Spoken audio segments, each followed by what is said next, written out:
गांव का जिक्र कर रही थी पहले, थोड़ी देर पहले, कि एक जगह है उसे गांव कहते थे, नौशाद अंकल कहते थे चलो गांव चलते हैं। पंचगनी में हमारा बंगलो है जी। हमारे मियाँ का, तो हम उनके पेरेंट्स का दिया हुआ तोहफा है वो, जब वो अच्छा। छोटे थे तब उनके लिए लिया था, तो आज भी है। तो वही हमारे बंगलो जाने से पहले बीच में आनंद बख्शी साहब का बंगलो पड़ता है उसी रास्ते अच्छा। पे। तो वहाँ पे जो भी रहते हैं उन सबको भिलारे कहा जाता है। भिलार है गांव का नाम, पंचगनी और महाबलेश्वर के बीच में वो पड़ता है। अच्छा। तो वहाँ पे जितने भिलारी, तो जैसे ही अब्बाजान वॉक पे जाया करते थे सुबह, तो कई बार बख्शी साहब भी वॉक पे निकलते थे, तो इनको ज्वाइन कर लिया करते थे। तो हमारे मियाँ भी साथ में रोज़ होते थे अब्बाजान के। तो कह रहे हैं चलो इक्कू चलते हैं, गांव चलते हैं, गांव चलते चलो भिलारे साथ में चलते हैं, गांव चलते हैं। गांव याद आ रहा है, अक्सर याद करते थे।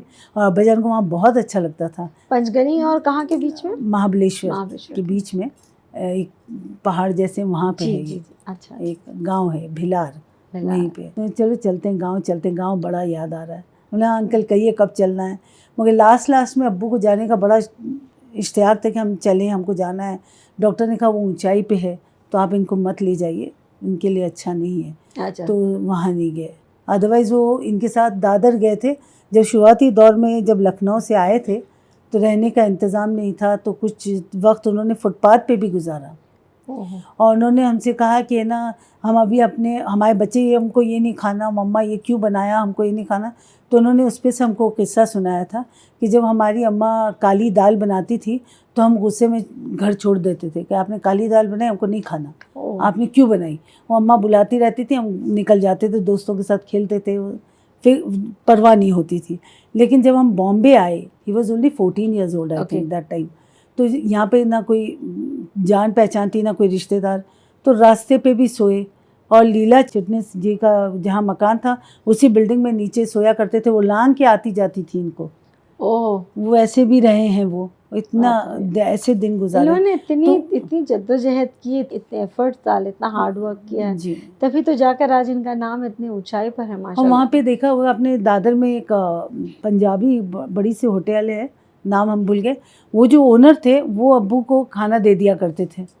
तो उन्होंने वो काली दाल, और कहा हमको वहाँ काली दाल ही मिलती थी, चावल और काली दाल, कभी राजमा, काली दाल कभी राजमा, ऐसे मिलाकर वो इनको खाना दे दिया करते थे कि खा लो। तो हम यही सोचते थे हमारी अम्मा देती तो हमने कभी नहीं खाया, आज मजबूरी में कैसे खा रहे हैं हम। तो कहते बेटा जो मिले खा लिया करो, इनकार ना करो। हमारे बच्चों से अक्सर बोलते थे, छोटे छोटे थे ये लोग, तो पता बड़ों का घर में रहना कितना ज़रूरी होता है। आज हम न्यूक्लियर फैमिली की बातें करते हैं। हमारी जब शादी हो रही थी तो हमारी सास ने हमारे डैडी से कहा कि हमारे डैडी का नाम सलीम सौदागर था, फिल्मी नाम रोमी था जी। तो हमारी सास ने हमारे डैडी से कहा कि सलीम मियाँ क्या चाहिए आपको महर में। तो हमारी नानी बैठी हुई थी, अब कुछ थी ऐसी बातें जो नानी ने कुछ कहा कि सलीम मियाँ ये कह दो वो कह दो, तो डैडी खामोश हो गए। फिर डैडी ने कहा कि आपसे मुझे एक वादा चाहिए महर में, कि आप ज़िंदगी भर मेरी बेटी के साथ रहेंगी, उसे अकेला नहीं छोड़ेंगी। माशाल्लाह। और उन्होंने ऐसा कहा तो मेरी सास रो पड़ी, इतना रोई, बोले मैं सोच नहीं सकती थी कि आप मुझसे अपनी बेटी के महर में मेरा साथ मांगेंगे। क्या बात।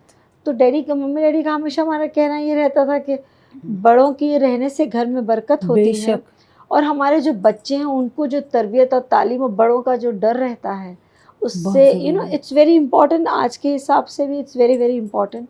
तो वो बहुत ज़रूरी है। आज की जनरेशन के लिए हम ब्लेम करते हैं कि बच्चे बिखर गए, ये हो गया वो हो गया।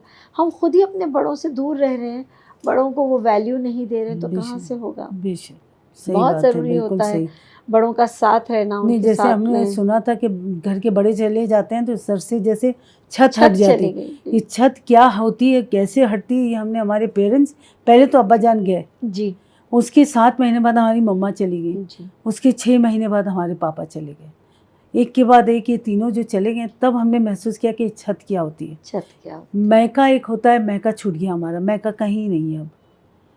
मैका कहने को कोई नहीं, भाई भी चले गए। मैका कहते हैं भाइयों के वजह से होता है, भाई भी नहीं रहे, और बहनें सब अपने अपने घर की हैं, रहती हैं नज़दीक। लेकिन जो मैके की बात होती है, हम तो हमारी बहनों को कहते हैं माशाल्लाह आप लोगों को मैका मिला, मुझे तो नहीं मिला।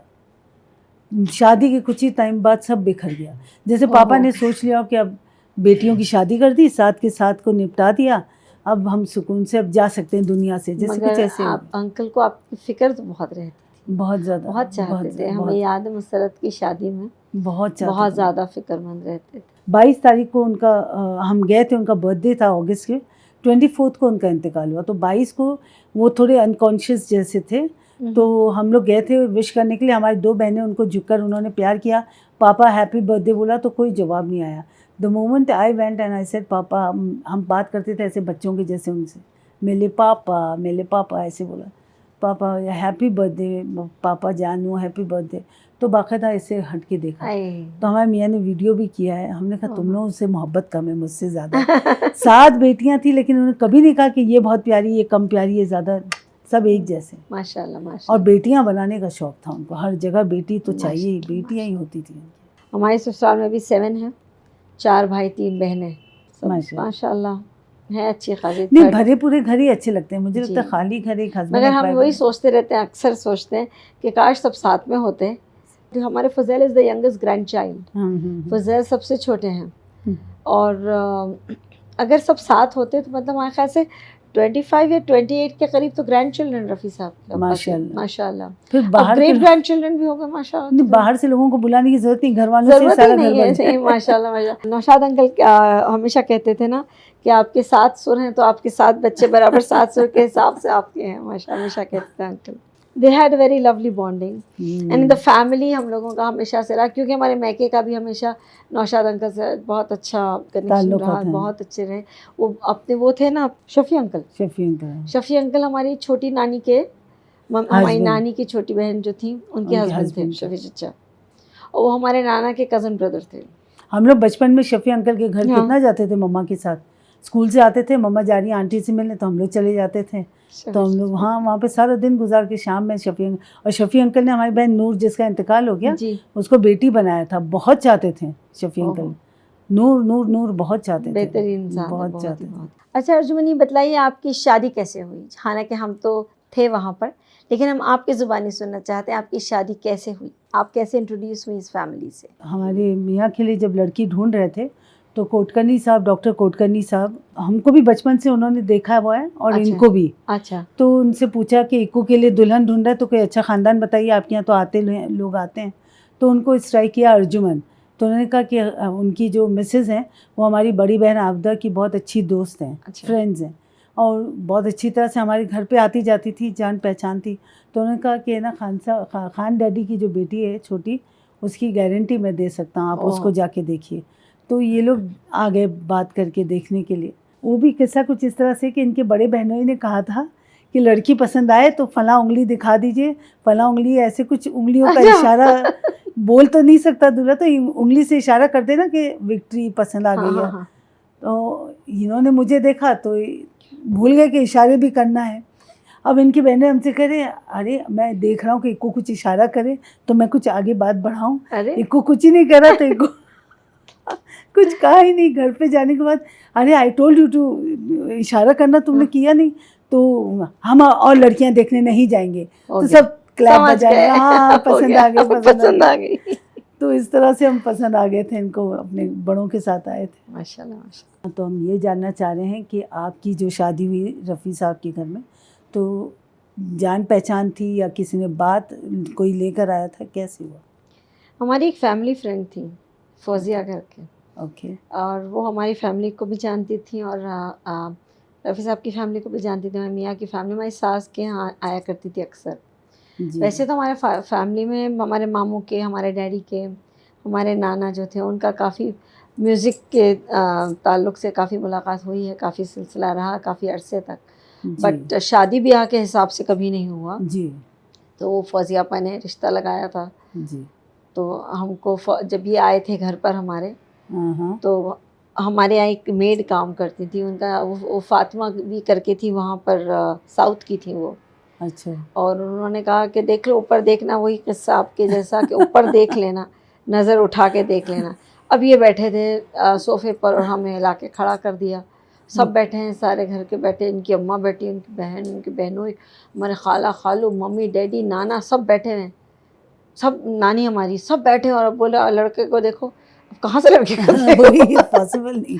तो हमें याद है वो हमारी फातिमा भी इतनी क्यूट थी, कहती थी बेबी फिक्र नहीं करो, मैं एक स्टील की प्लेट लेकर आती हूँ। मम्मी ने कहा स्टील की, तो मैं स्टील की प्लेट रख दूंगी तो तुम उसकी शक्ल देख लेना। नहीं गई तो मुगल आजम नहीं चल रही है उसके अंदर। हमने भी उस वक्त तो खैर नहीं देखा था, बाद में ही देखा था इनको। फिर मम्मी डैडी ने पूछा भाई जैसे इजाज़त ली जाती है इस्लाम में कि भाई तुम्हें पसंद है, हमने देखा नहीं है मगर आप लोग कह रहे हैं तो आप लोग बड़े हैं, जैसा आप लोग चाहें। मम्मी डैडी की पसंद थी तो फिर हाँ कह दी थी।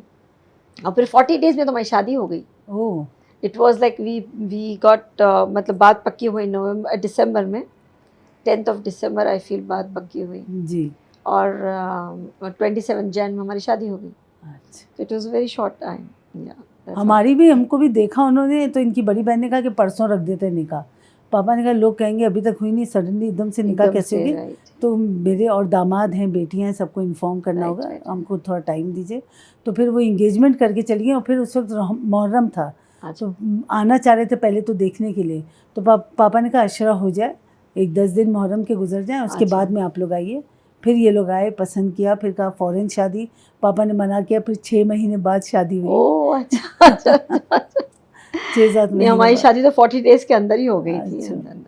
एंड अनफॉर्चुनेटली रफ़ी साहब तो नहीं थे, बट हमारी सास थी। हमारी शादी के 9.5 साल बाद, 9 साल बाद उनका इंतकाल हुआ था। हमारे फजल पैदा हो चुके थे। अच्छा, फजल वाज 3.5-4 years जब अम्मा का इंतकाल हुआ था। नहीं, जब भी रफ़ी साहब के बारे में, जब भी उनके मुंह से जो निकलता था प्यार और इज़्ज़त और रिस्पेक्ट ही हमने देखी, और मुस्कुराते हुए उनके बारे में अक्सर बताया करते थे।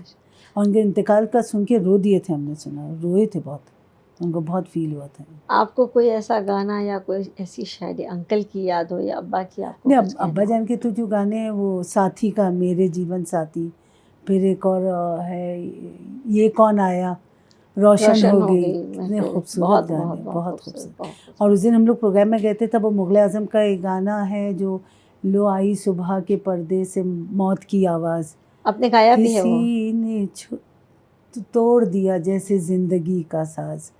उसके अंदर बीच में कुछ बोल हैं जो उन्होंने निकाल दिए, फिल्म से निकाले हैं शायद या रिकॉर्ड से, आई डोंट नो। हमने फर्स्ट टाइम सुने, हम वहीं हॉल में बैठ के हम रो दिए, इतने खूबसूरत बोल हैं कि अभी वक्त रुखसत है जाने दीजिए, ऐसे कुछ बोल हैं, बहुत प्यारे बोल हैं। वो हम लिख के हमने रखा था कि हम भूल जाएंगे, वही होता है ना, और हम वो भी लाना भूल गए, हम खुद लाना ही भूल गए इसको। हाँ, भूल जाते हैं हम लोग, इतने कामकाज होते हैं, इतनी चीज़ें होती हैं, भूल जाते हैं, याद ही नहीं रहता। लेकिन वो दौर था अलग, वो लोग थे अलग। मगर इट्स वेरी नाइस अर्जुमन कि अंकल की दोस्ती, फादर्स की दोस्ती रही, फिर बच्चों की दोस्ती रही, अब हम बहुओं की दोस्ती है। अल्हम्दुलिल्लाह, बनाए रखे, बस अल्लाह बनाए रखे। Yes, definitely. अर्जुमन, आप हमारे चैनल पे आई, उसका बहुत बहुत शुक्रिया। आपने आके इतनी अंकल की बातें शेयर करी, इतनी सारी बातें बताई, मगर आपने एक भी गाना नहीं गाया। कौन सा गाना गाया हम वो सोच रहे भी, कौन सा आप गाती हैं, हमें पता है, हमने सुना है कि आप गाती। हमने 2000 के करीब गाने गाए हैं स्टार मेकर पे। अरे बाप, और जो उसके अंदर कमेंट्स आते हैं ना, दिल इतना खुश हो जाता है कि मतलब हमने सीखा नहीं, सिर्फ हमारे बड़े भाई को गाते देखा, और रफ़ी साहब के आर्डेंट फ़ैन। तो इतना खूबसूरत गाते थे वो, तो बचपन में देखते थे हम उनको गाते हुए, तो सुन के शौक़ पैदा हुआ। तो मतलब ऑफ ट्यून नहीं जाते हैं, हाँ जहाँ पे लय की, सुर की ज़रूरत है, आवाज़ का उरूज है, वहाँ टूट जाता है क्योंकि सीखा नहीं, बट ऐसे ऑफ ट्यून बिल्कुल नहीं गाते, इतना हमको तो कोई पता एक है। सुना दीजिए। कौन सा? वही अभी तो वही रफ़ी साहब का ही गा देते हैं। दुनिया शराबी, दुनिया शराबी, कौन नहीं पीता, सब पीते हैं, कौन नहीं जीता, सब जीते हैं, मैंने भी पी, थोड़ी सी पी, मैंने भी पी तो क्या है खराबी, दुनिया शराबी, दुनिया शराबी, दौलत का दीवाना, जग में कोई उल्फत का मस्ताना, जग में कोई सबको नशा है, कौन बचा है, मुझको भी गम ने आज पिला दी, कौन नहीं पीता, कौन नहीं जीता, मैंने भी पी, थोड़ी सी पी, मैंने भी पी तो क्या है खराबी, दुनिया शराबी, दुनिया शराबी, क्या है अभी, क्या था अभी, ऐसी कुछ है। क्या बात है, वंडरफुल। ये जो आपने गाना गाया है अर्जुमन दुनिया शराबी, बहुत ही खूबसूरत, और आप गाती भी हैं, ये हमें अच्छा लगा, और आप लिखती भी हैं, ये भी बहुत अच्छा लगा सुनकर।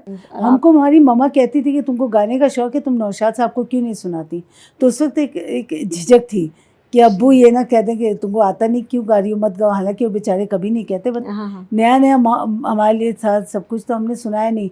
हम लोग पिकनिक गए थे नासिक की तरफ, तो वहाँ सब बैठ के पूरा घर हम लोग सब लोग बैठ के अंताक्षरी खेल रहे थे, तो हमने एक गाना गाया।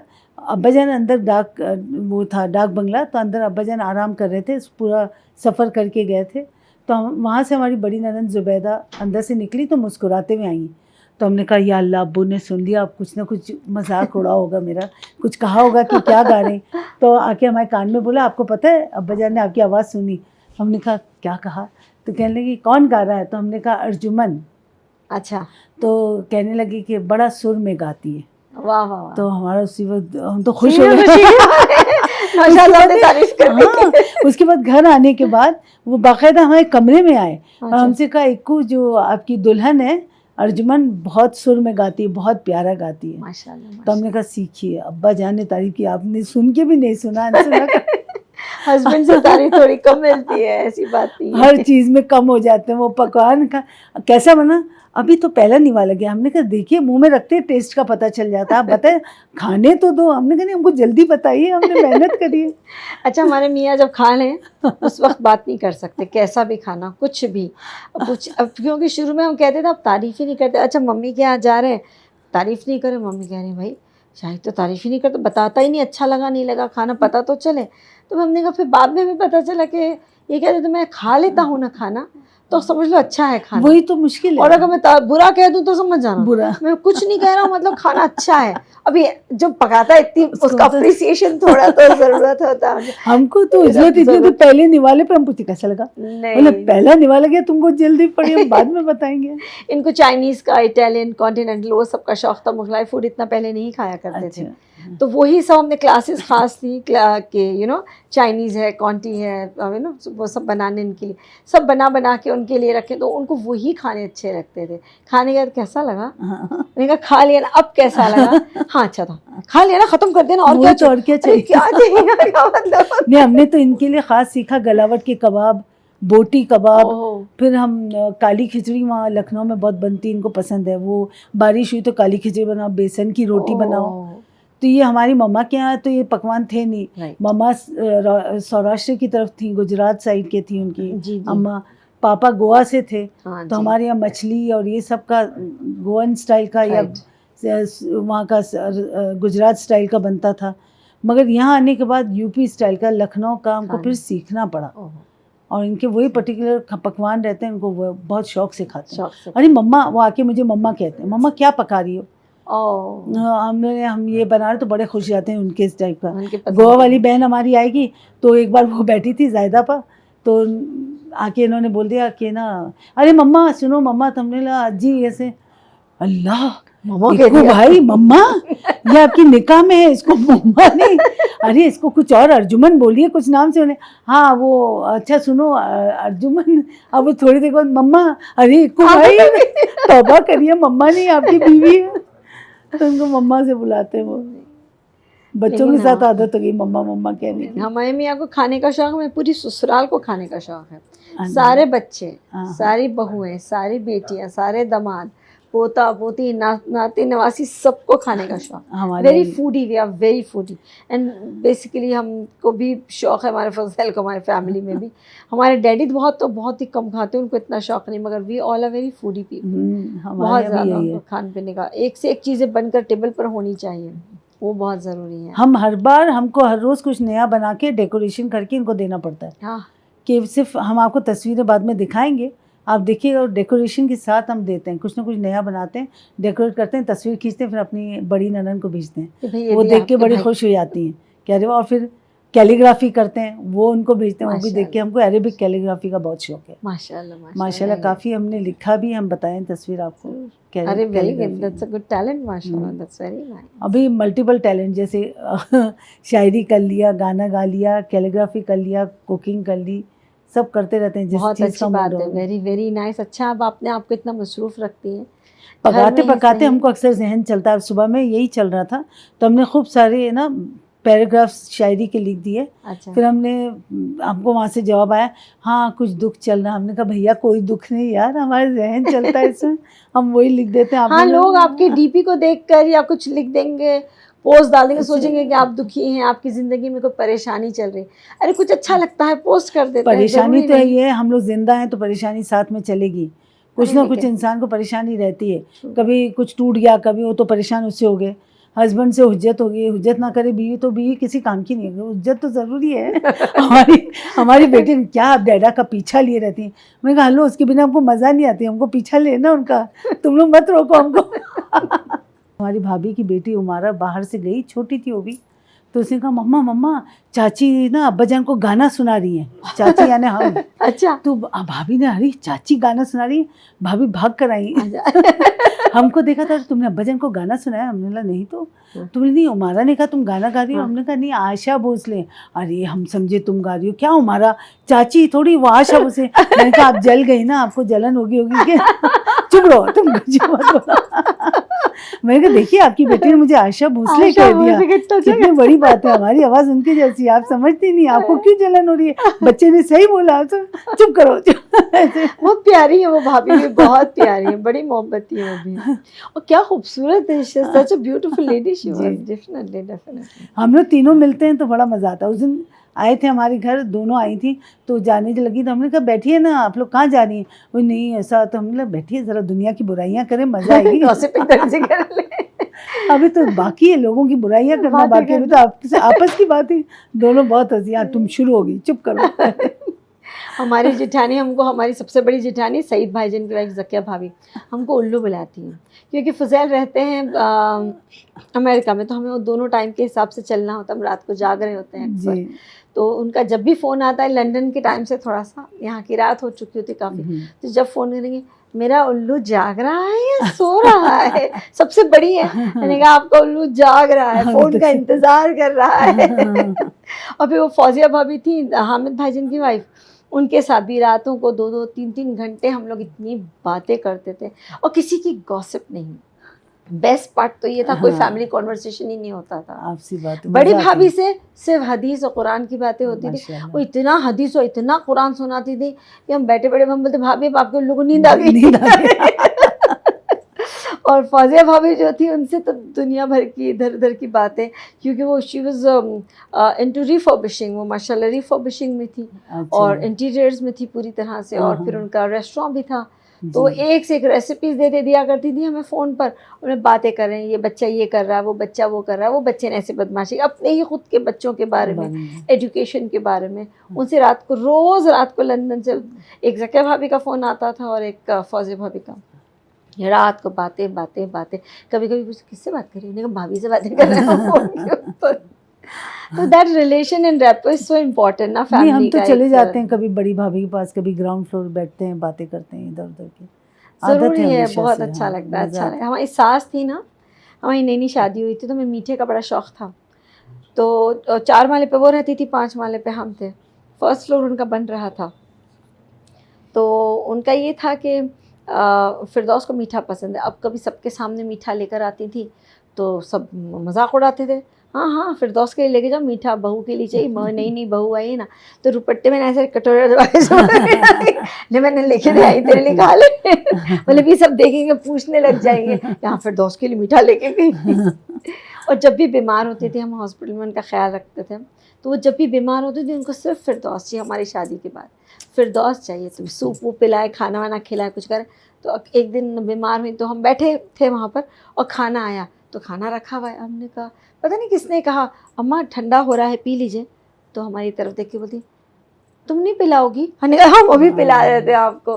तो उनको इतना इतना खाने लाड से था हमको भी उनको। याद आया, अब्बू जब लास्ट हॉस्पिटल जा रहे थे उसके बाद लौट के नहीं आए ओह, वो आखिरी था हॉस्पिटल जाना। उनको सुबह से तबीयत ख़राब हो गई थी, ओह, तो हमारी ननद से कहा जाओ अर्जुमन को बुलाओ। तो हम गए तो कहने लगे देखिए हमको ठंडे पसीने आ रहे हैं, तो उनको अटैक आ रहा था। तो हमने छुआ, हमने कहा ओह। जी, तो इक्को कहाँ है? तो हमने कहा इक्को आपके डॉक्टर के पास गए हैं। तो अच्छा उसको फ़ोन लगाओ, उसको बताओ हमको पसीने आ रहे हैं। तो हमने फ़ोन किया तो इक्को ने वहीं पे डॉक्टर से कहा कि अब्बू को पसीने आ रहे हैं। डॉक्टर ने कहा SOS लिया? तो हमने पूछा आपने SOS कितनी बार लिया अब्बू? तो कह रहे हैं 4 बार। तो डॉक्टर ने कहा 4 बहुत हो गया, अब नहीं दे सकते, अब उनको एडमिट करना होगा। ओह। तो हमने कहा कि अब्बू अभी आपको एडमिट करना होगा, हॉस्पिटल लेके चलते हैं। तो हमने हमारी ननद से कहा कि अब्बू के कपड़े और फाइल सब तैयार कर लो, हम अब्बू को खाना खिला देते हैं। तो हम अब्बा जान के लिए खाना ले आए और सादा खाना खाते थे, वो खिचड़ी और चटनी ऐसा थोड़ा सा। तो हमने अपने हाथ से उनको वो खाना खिलाया। अब वो जो खाली खाली नज़र से पूरे मकान को, पूरे घर को जो देख रहे थे, I just can't forget that moment. महसूस हो जाता हाँ, है। वो कुछ महसूस, और वो इतने ज़हीन थे, उनके साथ क्या हो रहा है, क्या बीत रही, क्या होने वाला है, उनको पूरा अंदाज़ा था उस चीज़ का। ओह, अब वो पूरी खाली नज़रों से घर को देखते रहे। इतने में उनके लिए हमने, हमारे मियाँ और हम जाकर के पेशेंट वाला जो बेड होता है, जो ऐसे उठ जाए, लेट जी, जाए, जी। पेशेंट को तकलीफ़ ना हो, उसका ऑर्डर दिया था। वो बेड भी आ गया पेशेंट का। तो वो रखने में ठैंग ठैंग लोहे की आवाज़ हो रही। तो अब्बू ने हमसे कहा, इनसे कहो अब इस बेड की ज़रूरत नहीं, वापस ले जाएं। ओह, तो हमको एकदम ऐसे लगा, हम लोग अरे अब्बू आप ऐसे क्यों कह रहे हैं, आप घर आ जाएंगे 1-2 दिन में, फिर आपको इसी पे हम लेटाएंगे, आपको उठने की ज़रूरत नहीं पड़ेगी, आपको तकलीफ़ नहीं होगी। नहीं नहीं, उनसे कहो ले जाए, हमको नहीं लगेगा ये बेड। तो हमने कहा भैया ये साहब कह रहे हैं आप ले जाइए, ये नहीं चाहिए। तो बोले अभी तो रात हो गई, हम कल ले जाएंगे। तो हमने कहा अब्बू अभी वो लोग कल ले जाएंगे। अच्छा, फिर इन्होंने खाना खाया हमारे हाथ से, माशाल्लाह पेट भर खाना खाया। फिर हमने उनको दवाई दी, दवाई ली हमारे हाथ से। फिर हमारे मियाँ आ गए, हम लोग इनको लेके गाड़ी में जब निकले और डांडा तक पहुँचे थे, तो हमसे कह रहे हैं अर्जुमन वो फ़तेह की एक दुआ है जिसमें फ़तेह आता है।